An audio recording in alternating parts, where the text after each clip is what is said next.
Hey there, my name's Jonathan, and I'm going to show you exactly how I learned how to use stencils with spray paint. So for this project, I started off with a basic 3-week roadmap and a super basic list of supplies. Week 1's objectives were to get the goods, paint proof a workspace, and to determine what I want to spray paint and what I want to paint on.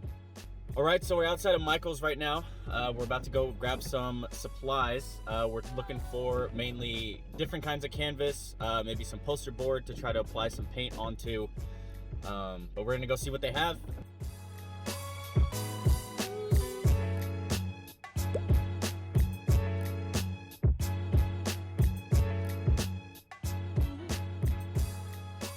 So I decided to get a variety of different colors to start off with, including white, just so I could prime my canvases before actually applying the color. So my process started off by drawing a character that I knew I could break down into simple shapes. Once I determined what these shapes were going to be and what colors I wanted them in, I started the layering process.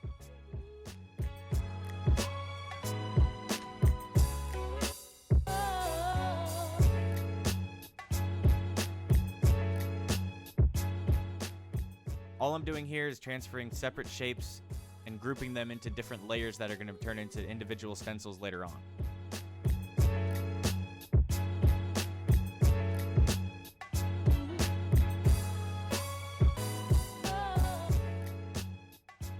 Now, a good habit to get into at this point is to start layering your stencils after each one that you complete.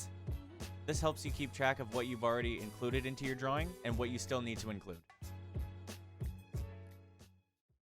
And now we're ready to paint. The objective for week 2 was to take what I learned in week 1 and incorporate that into 3 to 5 different pieces. Also to experiment with different sizes of canvases and different complexity levels of stencils. And to start working on this video.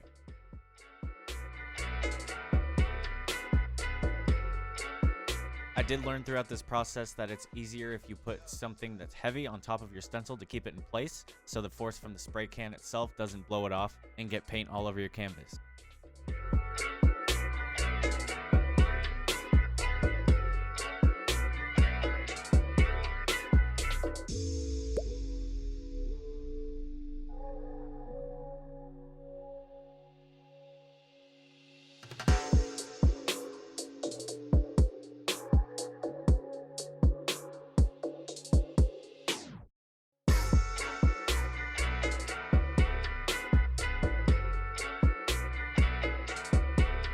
So this is a really good example of what not to do. You really don't want to move the stencil around after you've already sprayed something on it.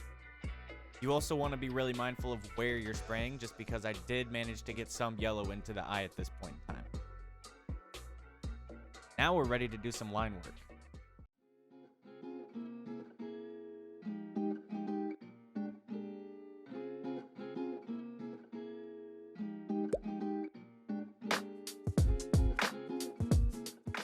The goal of week 3 was to learn from my past mistakes and refine my work, get new ideas for my final pieces from our 100 iterations exercise, and create 2 larger pieces that show that I did in fact learn this skill. After creating 100 different character variants from different pop culture icons, I was torn between many options, but I finally decided to create a 2-canvas final piece depicting the Batman and the Joker.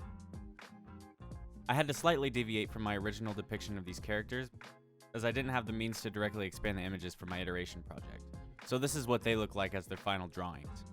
Now you can see every level of the stenciling for each character, including the outlining process.